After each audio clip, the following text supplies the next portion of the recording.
All righty, good evening, everybody. Welcome into another edition of the Cory Sanning Show. I'm back after a week-long hiatus, well, a week and a day, too long hiatus. I was feeling under the weather for quite some time.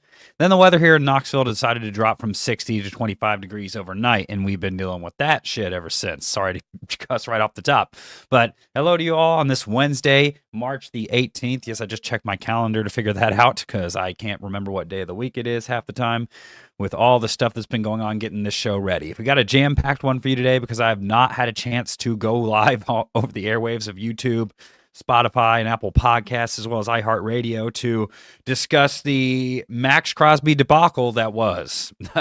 What a week it was to be a Ravens fan, or to be someone that follows the Ravens or the NFL in general with this AXED deal. We're going to get into that. MAXX CROSBY spoke about it for the first time publicly on his podcast, The Rush with MAXX CROSBY. We'll get into some national pundit reaction, as well as our own reaction, as well as some other news from around the league. Former Raven Tylan Wallace signed with the Cleveland Browns just now. T.Y. Hilton announced his retirement earlier this afternoon. And then we'll cap off the show by talking some LeBron James. Now the third option with the Lakers? Wow. Never thought I'd see that happen. And plus, 13 years ago today, he committed murder and somehow got away with it. We'll get into that too as well. But this episode is brought to you by our friends at BioWorks Knoxville, Knoxville's premier health and wellness recovery headquarters. Dixie, hush. Cats ruined the show yesterday. Now the dog's trying to do it today after we just nursed her back to health. You guys might see a dog punishment live here over the airwaves too. But brought to you by our friends at BioWorks Knoxville. I'm in my fourth week now with this new partnership, and I'm loving every second of it because they give me all the health and recovery benefits that I need while getting myself back into tip-top condition. We'll have more content and announcement at the end of the show about that as well. Dixie, bark again. Good girl. Now, back into the content. As you all know, if you've been living under a rock for the past week, the Ravens announced little over a week and a half ago now, what was it, 2 weeks ago, that they were trading 2 first-round picks, the first time in franchise history the Ravens have ever traded a first-round pick, for a game-wrecking pass rusher. MAXX CROSBY with the Raiders was coming to Baltimore, and we were all excited about it. Then I can only describe the next few days, apologies for the dead air, as a shit show. I remember thinking to myself when this first went down, because this just never happens in Baltimore. We don't ever take they don't ever take massive swings on big players outside of their organization. It's very rare.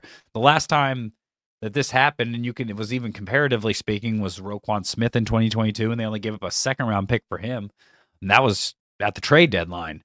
Other than that, the Ravens don't go out and sign or trade for these types of players in the offseason. It just doesn't happen. They've always been a draft and develop team, as they like to call it, and it's not really worked since 2012. Regular season success, yeah, but they haven't gotten it done when it matters most, and we all see why the regime change came this offseason, and with that, it seemed like a philosophy change had occurred. Eric DeCosta said, fuck them picks, and he traded for MAXX CROSBY. We loved it. I loved it. Yes, in the coming days, the Ravens would go on to lose Draymond Jones. They would go on to lose Tyler Linderbaum to a massive lucrative deal with the Las Vegas Raiders. 3 years, roughly $27 million a year. And if you break down the actual contract itself, the deal was fully guaranteed. And obviously, the Ravens' max offer to Linderbaum was 4 years, $88 million. Still $22 million a year, which would have shattered the center market with Creed Humphrey's $18 million a year. But they wouldn't match the 3 years and say so long. Thanks for the memories. Tyler Linderbaum now finds himself in Vegas, where he'll be presumably blocking for first overall pick Fernando Mendoza here in a few months. Wasn't just him that departed, though. The Ravens lost a lot of key pieces. Alohi Gilman, now with the Chiefs. Isaiah Likely, now with the, of course, New York football Giants and John Harbaugh. Puzzling, because Isaiah Likely accepted the same deal that the Ravens had offered him during the season. Guess he outpriced his market. It happens. What can you do at that point? The Ravens had already signed Mark Andrews. Then they lose Charlie Kohler to the dealing with animals, to the Los Angeles Chargers, taking a $24 million deal for a blocking tight end. That's not too bad. And then obviously Keaton Mitchell is now with the Los Angeles Chargers. So the Ravens, had a lot of holes. You had a lot of good, given the fact that MAXX Crosby was coming to town and that Nnamdi Madubuike, presumably retirement's not in his future based on what we've been hearing. But next thing you know, MAXX Crosby's in Baltimore. All's well in the neighborhood, it seems. And I am leaving my 9 to 5. And I get a text from, I get multiple texts actually and messages on social media with the screenshot of the Raiders' social media post that stated that the Ravens had backed out of their agreement for this trade. And like I said off at the top of the show, I had hypothesized that for a brief second. I was like, oh, what if? I think I was on the phone with a friend, and I was like, what if we were to back? It's not going to happen. What if the Ravens backed out of this? Like, that would just be the cherry on top of a sundae of a shit year. And lo and behold, knock on wood, didn't work. I did knock on wood. Ravens Nation, if you want to blame me, go right ahead.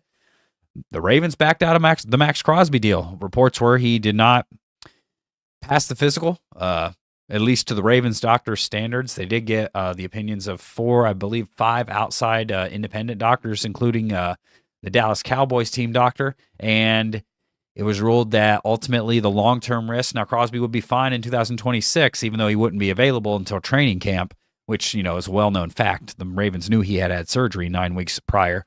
I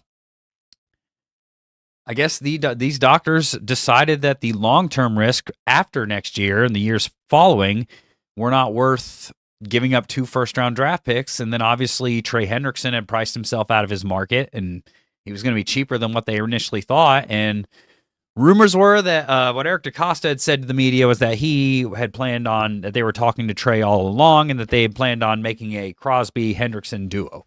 Trey Hendrickson backed that up, but as I said off the top of the show, MAXX Crosby addressed this on his podcast, The Rush with MAXX Crosby, yesterday. He spoke for the first time, and Max had a lot to say, and I honestly... the more you listen, because Max is a real one. He's not a liar. You don't take Eric DeCosta as a liar either, but we'll get into that here in a minute too.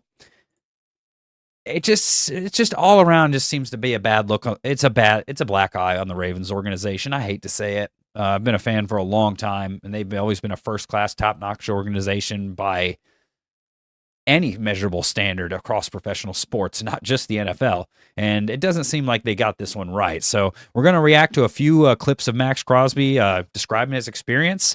We'll open up the guest lines here in a few, do a little bit of a read, and then we'll get into some quick takes before we go into LeBron's new role with the Lakers. But this is MAXX Crosby on his podcast, The Rush with MAXX Crosby, talking about his experience with on trade day, I guess I should say, with the Ravens, and what ultimately didn't go down.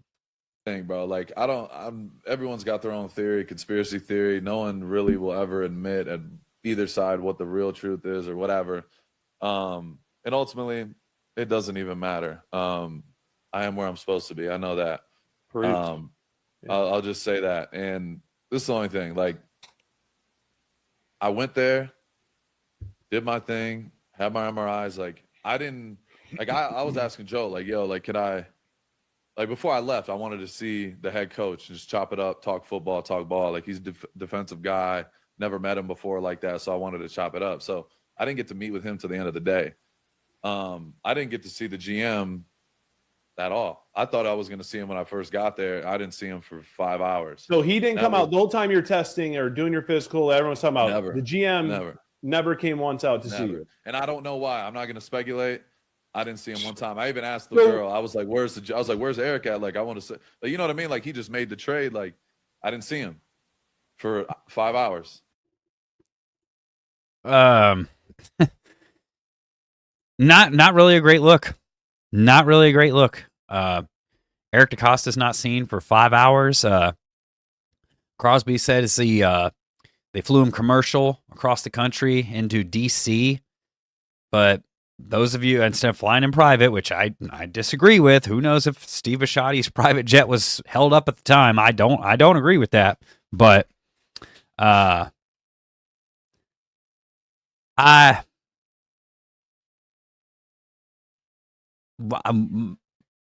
The only question, only cynical conspiracy theory that you can draw from this is Maxx Crosby is trying to save his image because of the damage he felt like it could have done to his potential value on any market, given the report about his knee. I don't think so. I'm sorry. I'm a Ravens fan. I think he's being real when he says that. It's crazy to think that I mean, those of you that have flown to Baltimore, and I've talked to people that have, they know this. Direct flights from across the country do not go into Baltimore unless you fly Southwest or Spirit. You have to go to D.C. if you're going direct commercially. And they put them first class. At least they did that. But then they got in the car for 2 hours and drove to Baltimore. And, you're in the plane for 5 hours. I don't blame him for wanting to go maybe lay down, chill out for a few. And then he has a 2-hour car ride. He said that shit was fucking weak. And honestly, most of me agrees. I'm going to listen to more of what Max had to say and react on the other side. But it's oh, man, this is just like I said, I don't like it. I don't like it whatsoever. I think Eric DaCosta might have struck out on this one.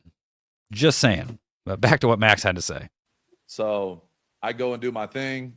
At the end, they're like, yeah, I'll take you up. Joe was like, I'll take you up and you go see the head coach, whatever, just before you leave. I was like, hell yeah. I was like, that's what I want to say what's up to him. So I went back up and I dap him up. And you could just tell, like, the energy was a little bit off. And the GM was standing in, like, the hall, like, in the room next to me to the right. And that was the first time I seen him. And, I'm just in my head, like, this is a whirlwind. Like, I'm so excited, like, fired up. You know what I mean? Like, this is new opportunity, whatever. And you could just tell the energy was off. Like, I dapped him up. He had, like, a blank face. And I'm like, okay. I'm not thinking anything of it. Maybe he's just different. I don't know. I don't know him, whatever. Yeah. I go into the room. They sit me down on the couch. And he's like, man, I don't know how to say this, but one of our doctors has concerns with the results and whatever. And like with your knee, like some of them have, are concerned about the future and da-da-da-da-da. And, we really want you and this is what it is, but, we're just going to have to get more and more opinions. And I was like, the first thought in my head, like I was terrified because I'm thinking in my head, like, what the fuck? Like I just had like Neil Elitrosh, best fucking surgeon in the country, like the best of the best. He's done all my surgeries for the most part. Like that's my guy. Like I go to his house. Like that's my dude. Like he's the best. So I haven't even got to talk to him or I hadn't got to talk to CJ at that point. So it just kind of hit me. I'm like, what the fuck? Is there something wrong? Like I'm freaking out, like low key deep down. And I can't blame him. I mean, you think your surgery went well. You're preparing for the next step. You're about to get traded to a potentially what could shape into a Super Bowl contender. Obviously, it's not the same feeling as it was going into last offseason because the Ravens were obviously 8-9, missed the playoffs. But you got to feel for the guy. He's been the third. Some will put him the second best pass rusher in football the last 5 years behind Myles Garrett, TJ Watt. It's a great run stopper. And it's been loyal to a franchise that could probably...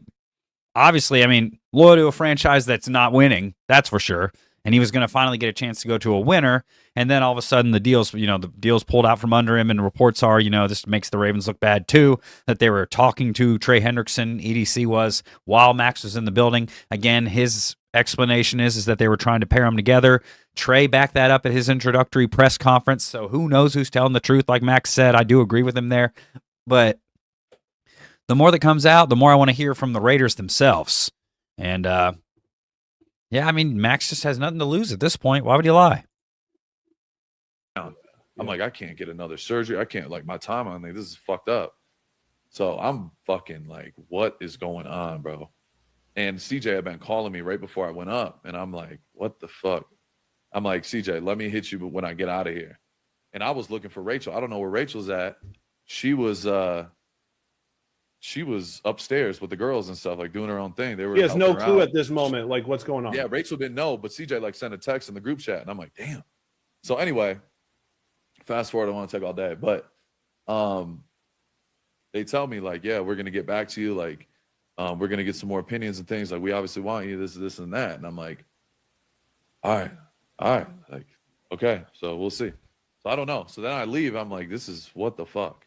I get back to the hotel, bro. I'm like, what the fuck is going on? Like, what does this mean? Like, I'm calling whatever. Then I talk to Neil, and Neil calls me, and he called me way down. He's like, Max, don't listen to any of that shit. He's like, your knee is great.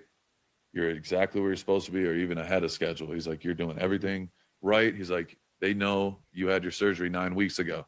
It's obviously if you get an MRI, like he's like showing me literally like the actual literature of like, this is where it needs supposed to be at from a meniscus repair. Like there could be MRIs that could be misleading because it's still fresh in surgery and this and this and that. He's like, listen, you're doing everything right. Everything's going well.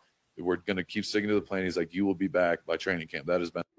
And like I said before, the plan was he would be back by training camp. And it was seemed to be renowned amongst everyone in the NFL, renowned that this was something that was common knowledge. I guess that's why part of you wants to give the Ravens the benefit of the doubt because they always have been a first-class organization, but part of you at the same time, you're like, what? No.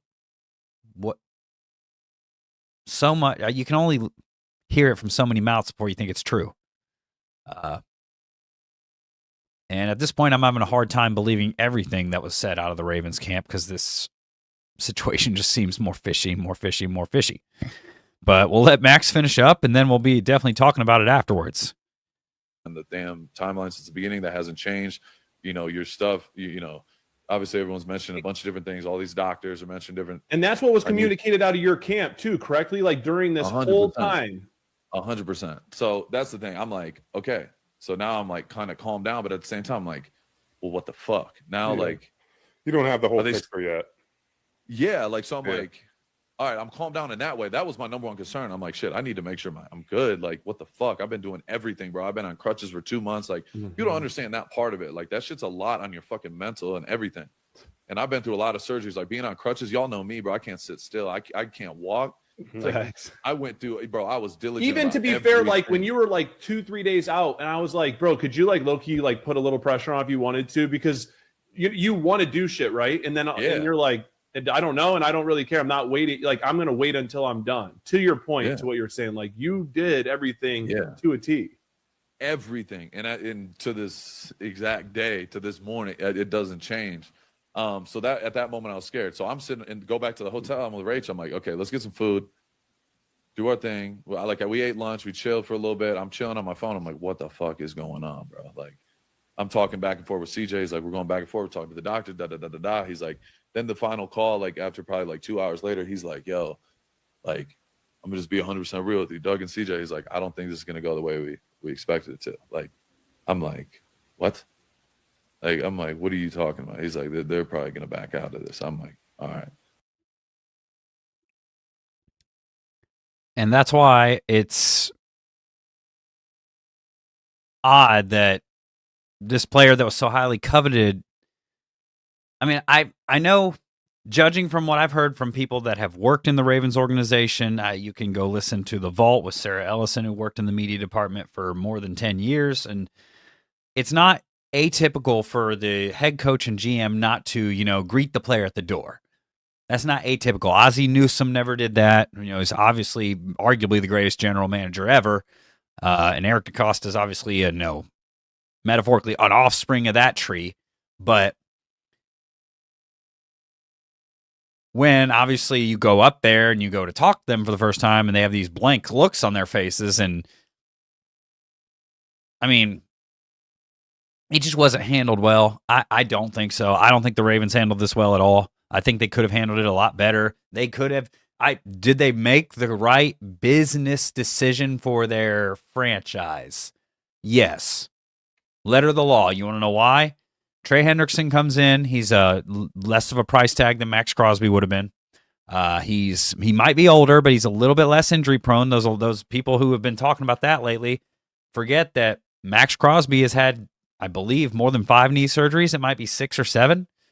And his, biggest question mark for Trey Hendrickson was the fact that he had an abdominal surgery that he's now fully recovered from. And then you get your 2 first-round picks back because you realize, oh, shit, man, we lost Linderbaum. Matabike, it's looking good, but we don't know for a fact he's going to be back. We don't have a game-wrecking pass rusher anymore. what's going on? Lost to Lohi Gilman. Ardarius Washington signed, another one that signed with the Giants. Obviously, Jordan Stout signed with the Giants. We got to do something. Would I have considered doing that? Yeah. But sometimes I think my moral high ground trumps my business intellect unless my boss told me, listen, you do this or you're fired. So, yeah, it's just not a great look all around. And and quite frankly, I'm disappointed after listening to this today. And I do feel for MAXX Crosby. And I felt for him in general, but this just, puts the nail in the coffin. So I'm sitting there waiting for a call. I can't even sit still, bro. I'm like, what the fuck? So I took a nap, like 20-minute nap. That's impressive. I called CJ back. I always find a way to get a nap. Yeah. Call CJ back. He hits me. He's like, yo, they're backing out. And it's crazy because their guy like called me. One of the Ravens guys called me and was like, yo, we're trying to figure this out. We're gonna get this done. Don't worry. Like 5 minutes later, CJ calls me. He's like, they're backing out. I'm like, holy shit. So I'm like frozen. I'm like, what the fuck? I'm fucking livid, confused, the whole nine all in one. And so I told him, I'm like, I'm trying to get out of here, bro. Like, what the fuck? Like, I'm supposed to have dinner at 6:30. I had to wait till like 6 o'clock to figure out what the hell I was going to do. So me and Rachel, we got our dinner. We ordered in our food. We had like meal prep from the day before. We're like, fuck it, let's eat that. And CJ called the Ravens. They're like, no, they'll send a jet. Like, they got a bigger one tonight. They'll send you back tonight in like an hour and a half if you guys can get ready. I'm like, start packing that shit. Let's go. Yeah. So we packed all our shit. And literally it's the same thing as when I got the trade call. I got a call. I literally, as I was getting off the phone with CJ, ticker. Trade with MAXX Crosby's off on my phone. My shit starts blowing up. I'm like, here we go. So you got to feel for him.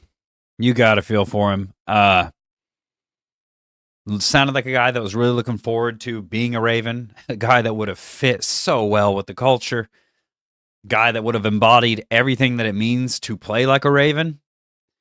And unfortunately, for whatever reason, I have no reason to doubt that multiple doctors conspired to just say, hey, we should all act in the Ravens' benefit and get them their first round picks back and save them some cap space. I don't think that happened.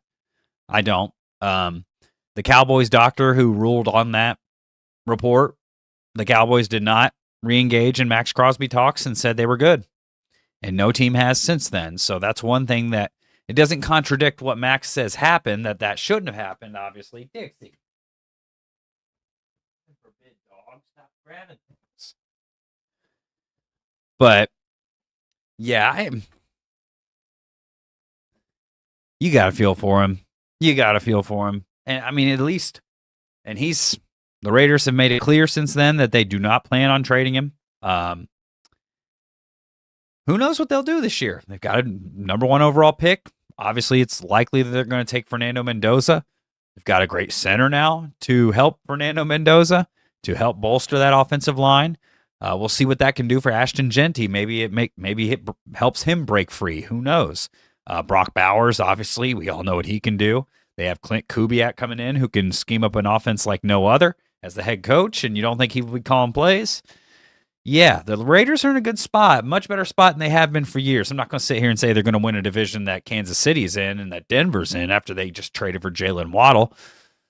But that all this beef from between Ravens fans and Raiders fans that's been going on Twitter for the past week aside, which I don't know what beef there is really. What was the last meaningful game the Ravens and Raiders played in? 2000? Which the Ravens went into Oakland and beat the Raiders in the AFC was it the championship game or the divisional on their way to the Super Bowl? Yeah, subtle bragging there. But yeah, the fallout's been tremendous. The Ravens have bounced back nicely with the additions that they've made, obviously with signing Trey Hendrickson. Seems like Nnamdi Madubuike is going to be back. Also, brought in John Simpson to help bolster the offensive line, veteran presence at guard that they were sorely lacking last year. Obviously, we're going to try to see what they're going to do with the center position, probably via the draft. Replacing Isaiah Likely, what's that going to mean? David Njoku, former Browns tight end, who's given the Ravens hell over the years, was in a visit in Baltimore yesterday, left without signing a deal, which tells me that maybe they say, hey, go test out the market, and, we'll see if maybe we'll match it. But obviously they weren't wowed enough with David Njoku, given his knee injury history, to not let him out of the building. I think David Njoku, for the right price, would be a good veteran pass-catching tight end presence. Then you can get another tight end in the draft. Maybe you can even take two, one a bit earlier on, one on day 3, and maybe you have another Andrews and Hayden Hurst. With the Ravens, it's always the second tight end pick that's better than the first. Mark Andrews ended up being better than Hayden Hurst. I believe... is it Nick Boyle and Max Williams from a few years ago? The Ravens are draft tight ends well, so I wouldn't be surprised if they don't bring in David Njoku, but at the same time, you need some veteran presence on this team, and David Njoku's, he's only going into 30, so he's still got some juice left, so we'll see about that. That's obviously been a big thing for the Ravens, too, is they need more interior and offensive and defensive line help. That's what I think they need to address more. Obviously, they picked up Marlon Humphrey's roster bonus, which doesn't bode well for the fact that he could get a pay cut, which I think he should get a pay cut because Marlon Humphrey has far too many times been burnt embarrassingly over the past few years. He had the bounce back year in 2024 when he was mostly playing inside. So hopefully Nate Wiggins having a bounce back year and retaining Chidobe Awuzie will help push Marlon back to the inside, but the Ravens are obviously probably going to take corners in the draft and maybe even sign a veteran in free agency. Who knows? Receiver, obviously Hollywood Brown's not coming back to the Ravens. Thank God. I don't know. So many people the same people that were screaming at the rooftops for Hollywood Brown to be gone years ago. I mean, I think the tipping point of the iceberg with Hollywood Brown was those of you that don't remember this game. I think we were all. In fact, you know what? We're gonna get into it. We're gonna do an impromptu. We're gonna do an impromptu. Hollywood Brown.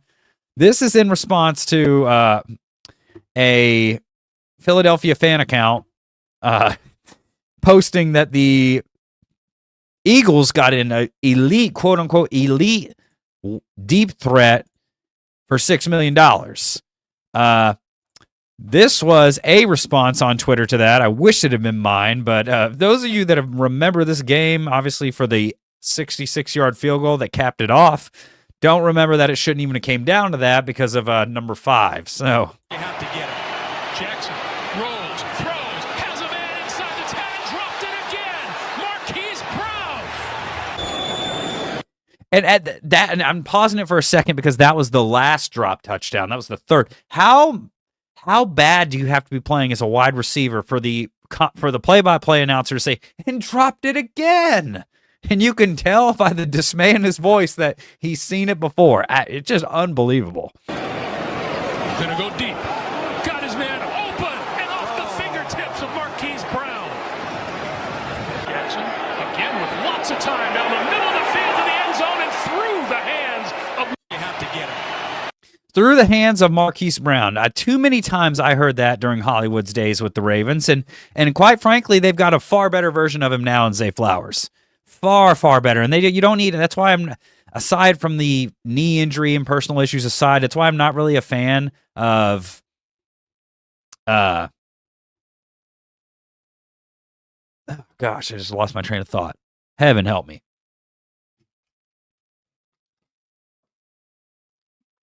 You can tell it's that midday lull in the week.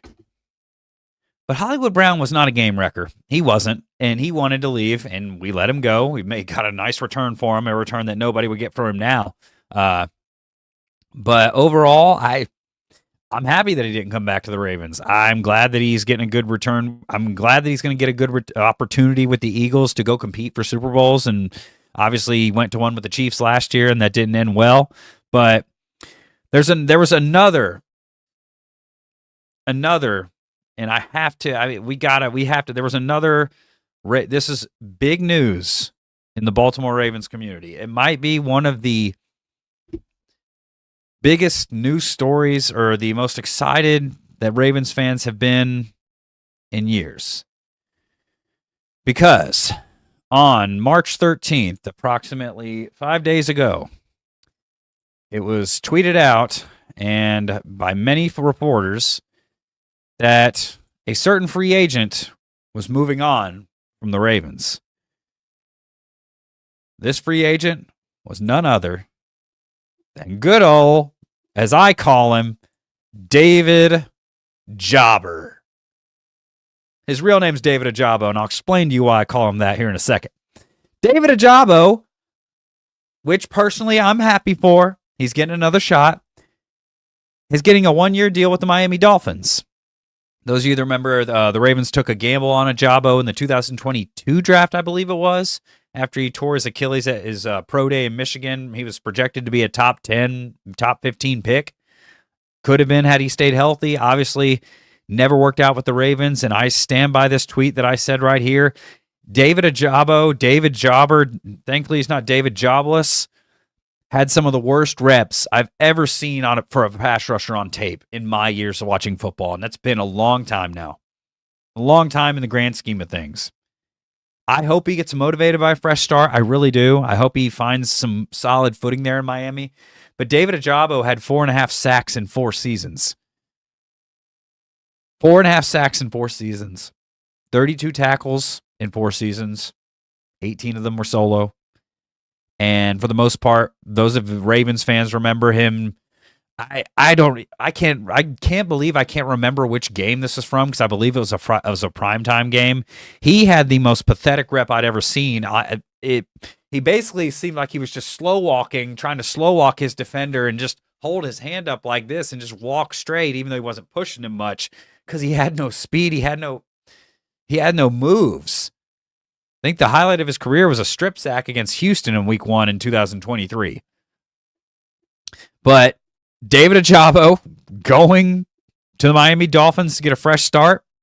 Those of you that wonder what the hell that even means, I didn't know what it meant at first, to be completely honest. When I first made it up, it was just literally a funny, dumb, nonsensical, childish play on the name Ajabo.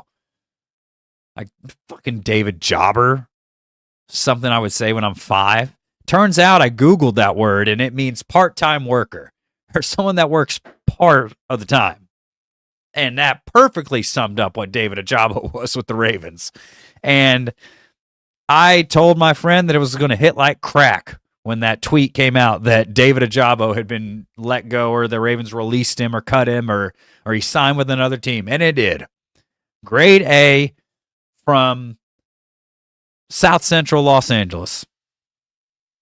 Right from the streets of Compton. I'm telling you. I am telling you.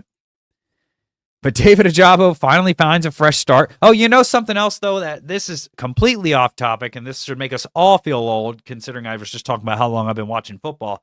GameStop declared that the PS3, Xbox 360, and Wii are now officially all retro consoles. All are retro. So I guess it has a point, given the fact that the Xbox 360 came out in 2005, but it doesn't seem like it's been that long ago. I can't believe that it's been that long ago. I remember when I got my first one in 2006, my parents had held off because they were all sold out, and they were having really bad overheating issues when they first came out in the holiday season of 2005. But we're retro, y'all. Those of you that were born in the 90s, we're officially retro, and that is not cool. That is not cool. In fact, that is as uncool as Michael B. Jordan going to In-N-Out Burger to celebrate winning an Oscar. I'm just kidding. That was pretty cool. But at the end of the day, Michael B. Jordan's so big, I cannot see that not being a humility publicity stunt. I mean, those of you who can see the video, go ahead and see it. I mean, go ahead and tell me. You think that he just walked in and, yeah, Michael B. Jordan In-N-Out. I mean, whatever. But another announcement for the Ravens, and this is plays into a bit of my Tennessee ties as well. We all were wondering what was going to happen with former quarterback coach now T. Martin, who was Lamar's go-to, the Ravens' Lamar whisperer during his time with the Ravens. Has landed back in the college ranks, and of all people, Lane Kiffin is hiring T. Martin to be an offensive analyst at LSU. Lane Kiffin is the ultimate troll when it comes to Tennessee, and I still haven't figured out why. No, actually, I have figured out why, but it's been so damn long, bro. Let it go. Let it go. If T. Martin had no ties to the University of Tennessee, Lane Kiffin would not have even glanced his direction. What's he need an offensive analyst for? What does Charlie Weiss Jr. need an offensive analyst for? T. Martin honestly deserves an offensive coordinator job, at least in an attempt to be an offensive coordinator in the NFL. That's just my opinion. He's done such a great job with Lamar. Lamar's best years came with T. Martin as his quarterback's coach. And the word around town is that T. Martin was the one person Lamar trusted and Lamar would confide in the organization, like his right-hand man. And obviously with Jesse Minter and his staff coming in, they decided just to, wipe the slate clean, which is understandable. But at the end of the day, T. Martin I thought he was deserving of more. But obviously that didn't happen. I guess come November 21st, Tennessee fans are going to be booing a lot more than just Lane Kiffin. They're going to be booing T as well. Wow, that's a first. Squish, stop it. I can't. Now my cat's messing with me. I can't get through in a single episode. Oh, yeah, by the way, that's why we didn't go live yesterday, you all. I was literally had the show set up, and we were getting ready to go. And heaven forbid my computer won't turn on because one of the terrible triplets, as they've now been named, chewed my charging cord up. And we couldn't tell because of the material it's made out of. So then my fiance and I, while we were trying to get dinner and getting everything together, going to Walmart to get compressed air to clean it, didn't work. Then had to go all the way across town to Best Buy because they're obsolete anymore to get a charger that worked. So thank them. One of them's sitting here right now playing with my mixer, and I don't appreciate it. But you know what? Actually, she's gonna make her debut. Squish is making her debut for the cameras. Yep, I'm fairly confident that this is the one that chewed the cord, but you see their faces too long, and then you're like, I'll give them one more chance. I've said now since we've moved into our new home that they've had one more chance. This is the fourth time now. What do you have to say? What can you do? But moving on to the next topic at hand, as we mentioned at the top of the show, we're going to be reacting to LeBron James. LeBron James has now accepted, according to reports, fully accepted the third option on offense with the Lakers. Is it the best for the team moving forward? Probably, given that LeBron's in year 23, 22. I've lost track. But obviously, Chris Broussard, longtime NBA reporter, obviously co-host on First Things First, one of my favorite watches, opined on it today. And First Things First, and we'll take a listen to what Chris had to say, and then we'll react on the other side. Obviously, we all know Chris used to love him some LeBron. I think he still kind of does, and yeah, I think we'll come some agreements. LA has won 5 in a row, 8 of their last 9, currently third in the West. Here are the standings. OKC, of course, at number 1. Bruce Spurs at number 2. Then it's the Lake Show, but it's all jammed up, 42 and 25. Rockets, who they play tonight, 41 and 25. And then Denver. But 2 losses clear of Denver and Minnesota, which matters. Yeah. Are you starting to take the Lakers seriously? Well, first off, LeBron and I are like this. Oh, you are? We're Really? right here. I didn't know that. Because last week when you were playing cards in Tokyo. This is not even legal. Right. You can take that back. It's not legal? It's illegal to play cards in Tokyo. You might get arrested if they see this in Japan. I said, you'll remember this, LeBron has to be Kevin Love or Chris Bosh for the Lakers. Now, I didn't mean stylistically and play the way they play. I meant be the third guy. Like, they got 2 prolific scorers. LeBron could be 1 too, but they got 2 with Luka and Austin Reeves. And so LeBron takes that third role. Now, remember, Chris Bosh and Kevin Love still average 17 points a game as the third banana. And sometimes they would score more than 20. Sometimes LeBron will do that. But LeBron, because you mentioned Reeves and Luka, they can't do anything. They score and pass. That's what they do great, and they can't do anything else for the most part. Yep.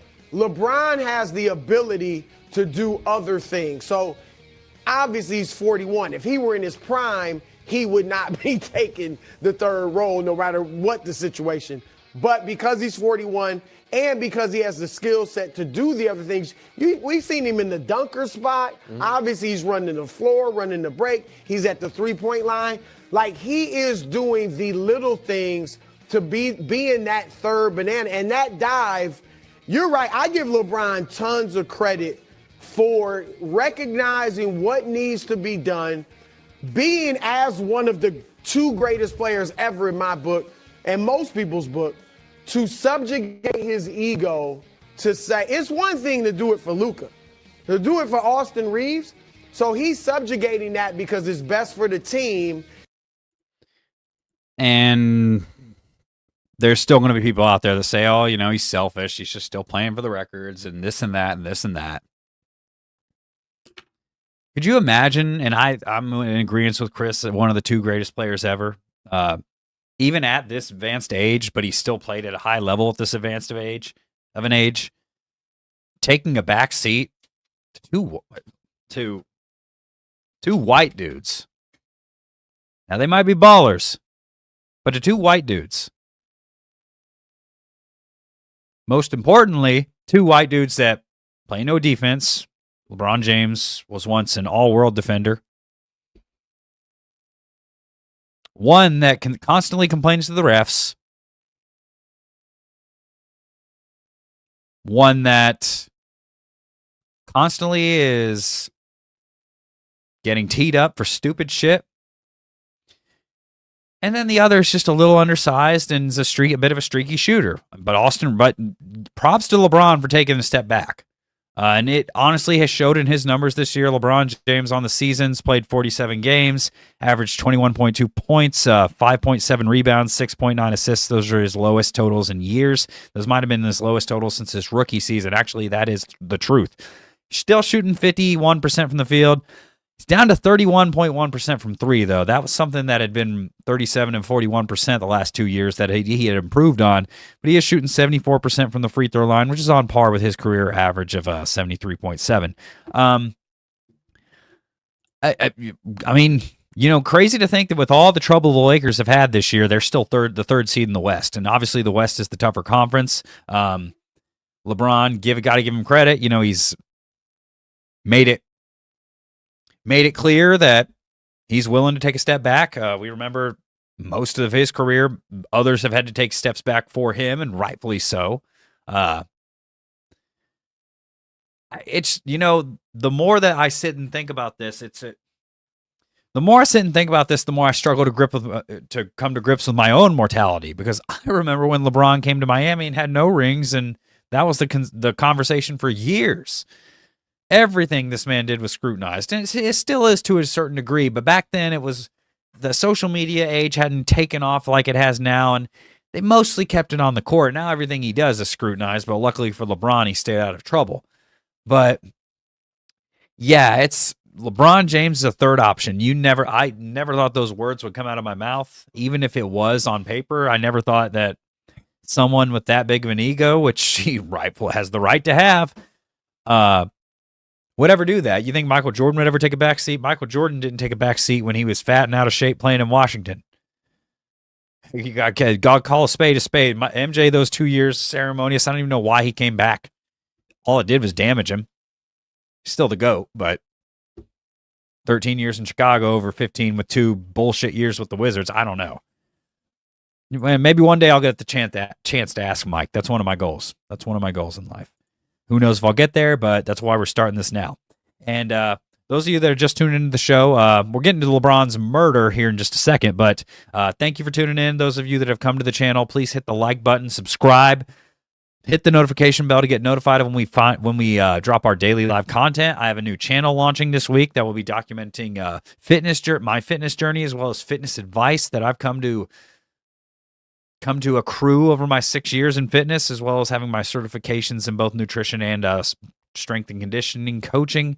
Those of you that are just tuning in, though, this episode is brought to you by our friends at BioWorks Knoxville. BioWorks Knoxville is our partner, our newest show partner, providing the best in recovery and wellness in the Knoxville area. Premier Recovery and Wellness headquarters located right off of North Shore, is it Osprey Point Lane.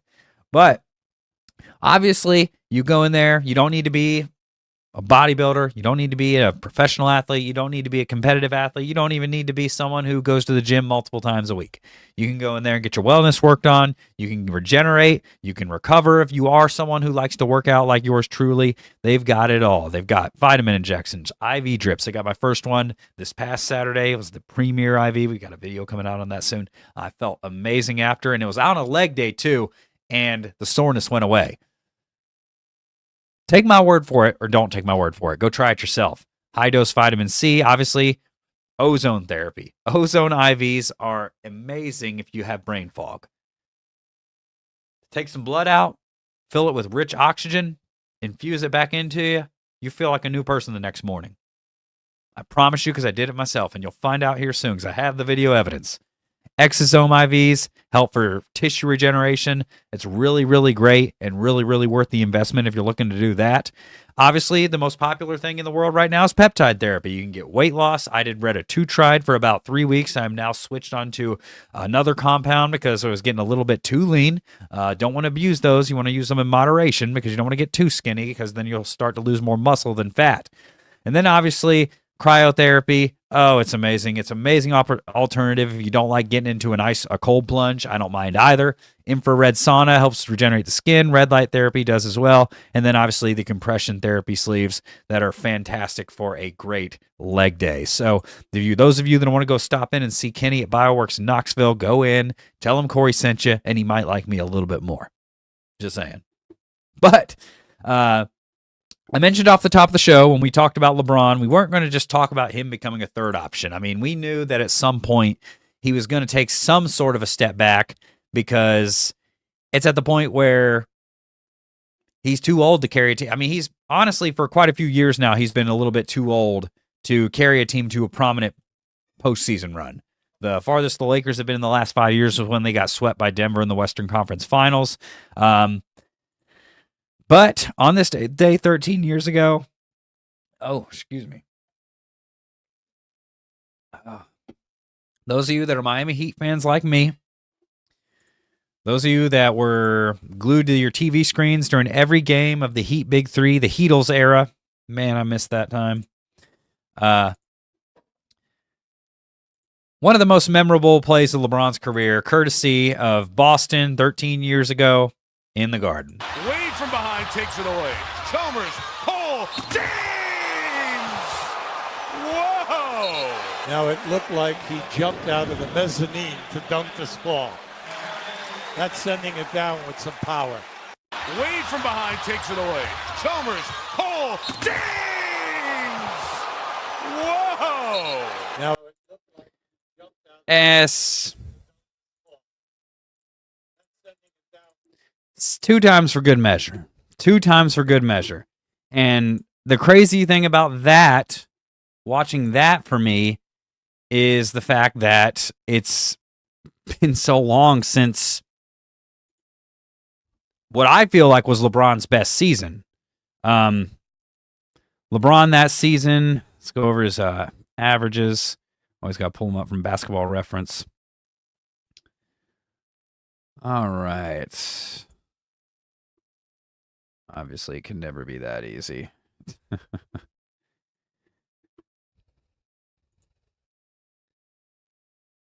But LeBron that season, if we can go to get his statistics pulled up.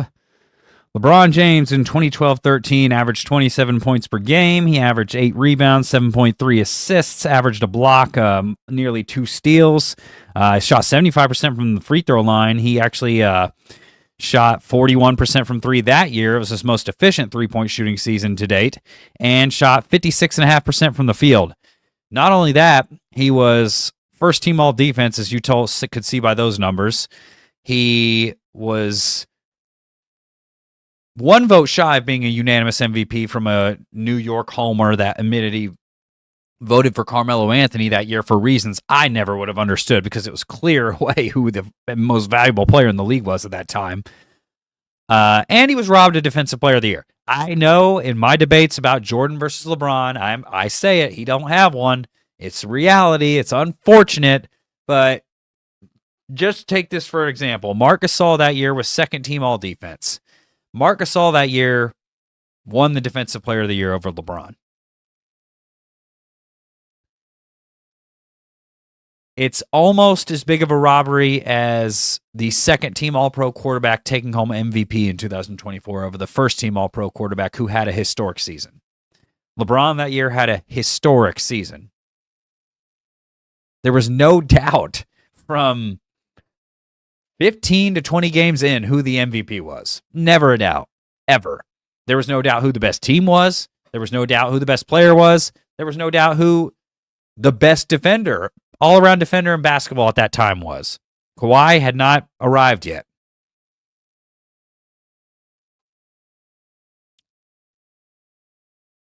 (2012-13) LeBron, I will pound it to the day I'm blue in the face, pound my desk, was the best LeBron that we will ever see. And I don't think there's any question about it. He was the most efficient from shooting. His jump shot that year, just go look up the highlights. Go look up any game. His jump shot that year was wet. And he wasn't just taking open shots. He was taking contested shots, post-up, mid-range pull-ups. Go back and look at Game 7 against San Antonio, 37 points, 5 of 10 from the three-point line. That was the culmination of the work he had put in on his jump shot throughout the years. And everything came together that year. I wish he could have shot 80% from the free throw line that year. That would have been awesome, but unfortunately, that just was never meant to be for LeBron. He's always going to make 3/4 of his free throws or less. But, 2011, he should have won MVP too. But voter fatigue is real, as we learned with the NFL MVP race last year, and unfortunately, that's not something you can go back and remedy, but LeBron has said it multiple times, still to this day, that Marc Gasol has his Defensive Player of the Year trophy at his house, and I tend to agree with him on that. But for those of you that remember that 2012-13 year, leave in the comments of what was your most memorable moment. I do think that, obviously for me, 27-game win streak, had that big comeback that game against Boston. They were down 17 at one point. I remember watching that game live. Obviously had to win because I had to go and talk shit to my friends at school that were Celtics fans. Always a bunch of white kids that are Celtics fans too. I'm just saying. But yeah, what was your most memorable moment from the Heat that year? There were so many of them. There were so many. Obviously, I think back to Game 6. That's probably the one that will go down forever. But I do remember Game 7 almost just as much because you had to put it all together that game too. And yeah, you could have said, the Spurs are shot. There's no way. That was a close game down the stretch. The Spurs had chances to take the lead. Then LeBron happened again. And then he happened again and again and again. And the rest was history. But what was your favorite moment too? I come back in Game 6. I think that's going to be the consensus. I agree. Every aspect in the game ever. No, probably not. I mean, that's why he was the first. Well, no, actually, he was. Bosch was on the bench. He was on the bench. But yeah, I mean, probably when Michael Jordan dominated, it looked a little different. When Kobe dominated, it definitely looked different. Yeah, I mean, they were down 10 going into that fourth quarter, and he did everything he could. He had 16 in the fourth quarter in overtime. I think he kind of ran out of gas in overtime at the end. He had one make, but everyone, I think, was out of gas at that point. But yeah, they wouldn't have been in that position without him. Unfortunately, that the game turned in the final minutes, or else it probably wouldn't have been quite as memorable. I mean, we would have obviously remembered LeBron's great fourth quarter, and he finally took over the fourth quarter of a finals game. But down 5 with 20 seconds to go, man. If it wasn't for Cleveland and 3-1, that would have been the best finals of the past 15 years, no doubt. Last year may have been right up there too, but I think once Halliburton went down, there was no doubt who was going to win that. Now, even with Tyrese Halliburton, I don't know what mojo or pixie dust the Pacers were on last year. They had no business being in the NBA Finals, let alone one win away from winning a championship. Hell no. Yeah, headband got knocked off. I remember that. But I do appreciate you all tuning in. I do apologize profusely for the hiatus. I do not plan on doing one again. Like I said, go please support the show on the Patreon. We got 4 membership tiers. In fact, we're going to go over them real quickly before we get out of here. Those of you that want to support the show, help me grow, and help me fund this thing, please consider, if you can afford it, joining our Patreon page. I can get it to actually pull up.